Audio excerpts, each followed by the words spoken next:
moments away from kick. Take a quick look at Leganes. It is the Argentine ready to pop the cork. Nerio Champagne, the loanee from Olimpo. Meanwhile, in front, Chauvis with Unai Bustinza, the big Basque defender next to him. In the midfield, well, you take a look, Naranjo and El Sar on the flanks, and Beauvau, the line in front of the midfield. Lots of changes for Zinedine Zidane. Cup rotation with Casilla in net. He does stick with Carvajal and Varane, but the left side is new. Marcos Llorente anchoring the midfield. Kovacic and Ceballos in a new look mid-three. And forget the BBC, it's VAM. About ready to get us underway. Real Madrid in their dark road kits, while the blue and white of Leganes will be too many players in white. Yeah. World Cup on the horizon, and that's also something when you think about it. A lot of pressure, not just on the big names. Yep. Casilla clears it away under pressure, but the likes of an Asensio, the likes of a Vasquez, what can they do off the bench? Absolutely. You're talking about Vasquez, Asensio. Obviously, Carvajal will be in the mix for La Furia Roja. We see probe and poke for a weakness. Nice ball into the corner, but just offside.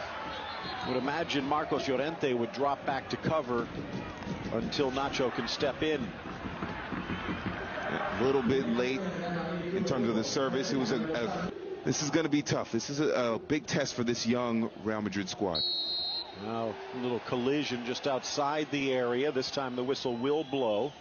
Talk about the Numancia game, and it looked easy in the first leg. It was 3-0, but it was still a 1-0 game with 2 minutes to go. Yep. Bale comes on, a couple touches, and Real Madrid advances. So, but there's no Bale Madrid fans want. Champagne leaning near post. It'll curl in across the 6, and the launch header up and over by Rafa Varane. And after Pepe left to go to Turkey, to Beşiktaş, everybody thought Varane was ready to step in and be that partner with Sergio Ramos. He's had his good years. Ceballos tries to get fancy. Falls for Rico. Center of the park, Eraso. Real Madrid getting a lot of space in and around the penalty area.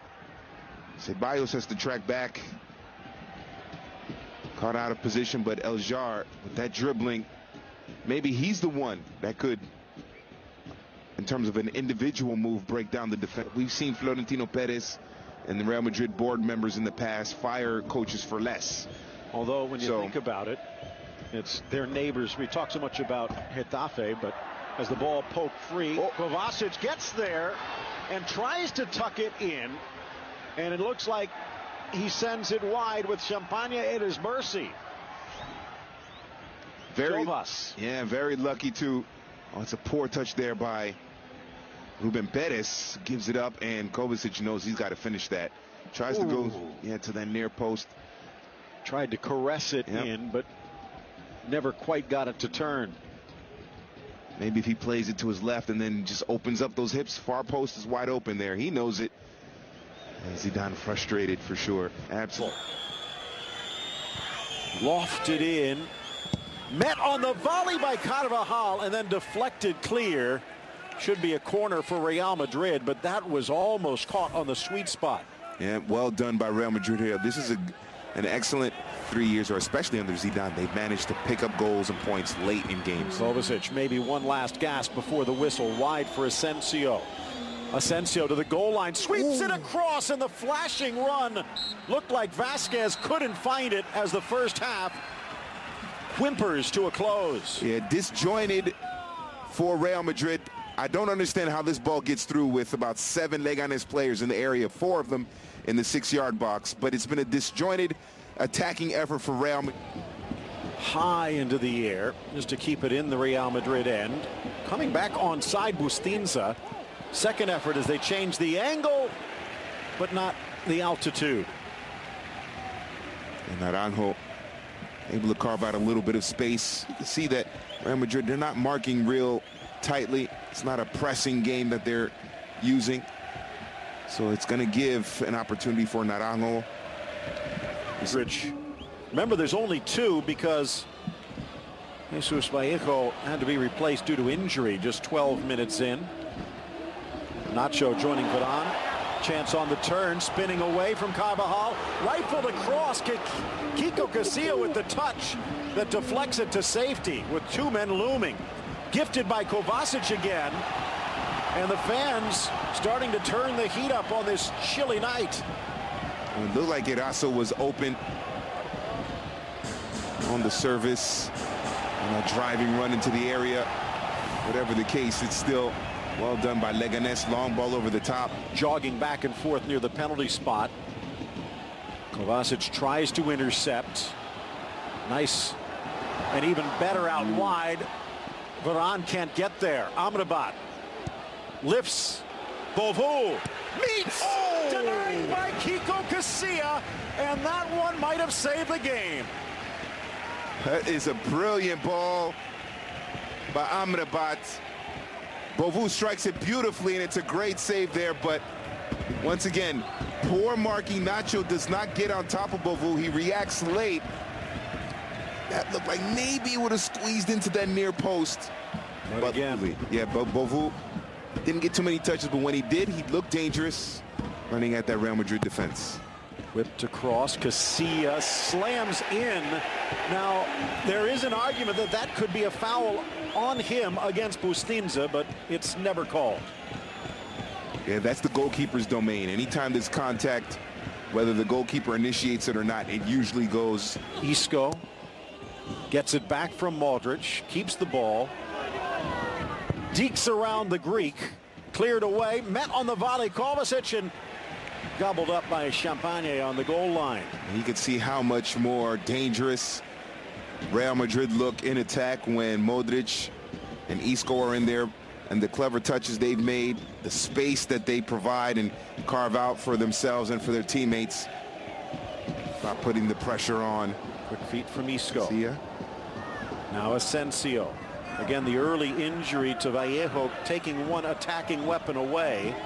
But Isco and Modric have added a spark. 90th minute approaches. Oh! And the 90th minute leads to what should be a game-winning shot from Marco Asensio, ending his drought and ending Leganes' hopes. Marco Asensio. As you said, they tend to be real and they tend to be spectacular. Yeah. And in this case, it is completely unexpected as well. It's Asensio who starts the movement, drifts into the area.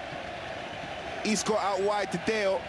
And then look at the movement here. He floats towards the middle and then sharpens up right before and then gets a boot to it, getting in front of the defender. But it's Asensio who brought the ball up in the first place. And then little slight movement toward the middle, then sharpens up, cuts back in toward the near post, and then just squeezes it in. What a great goal by Asensio. And Real Madrid a little bit lucky here to get this play. We said it in the beginning, Phil. Marco Asensio in this, who will celebrate his 22nd birthday on Sunday, lights the lamp against Leganes. 1-0 the final. For Leganes, they have to be feeling hard done. They put in an excellent effort, but in the end, it's just that last bit of finishing. And in this game, this beautiful game, it is about the finishing. That's what it comes down to. Take another look at how it developed. Asensio started it and finishes it. You see on the replay there on the optics, you see that Tito floated it into the middle because of the movement of Asensio, and that gave Teo all that space out wide to send it in. Isco made the right pass at the right time. Hernandez waited perfectly, and with maybe the fraction of a degree open to goal, Asensio buries it. 1-0.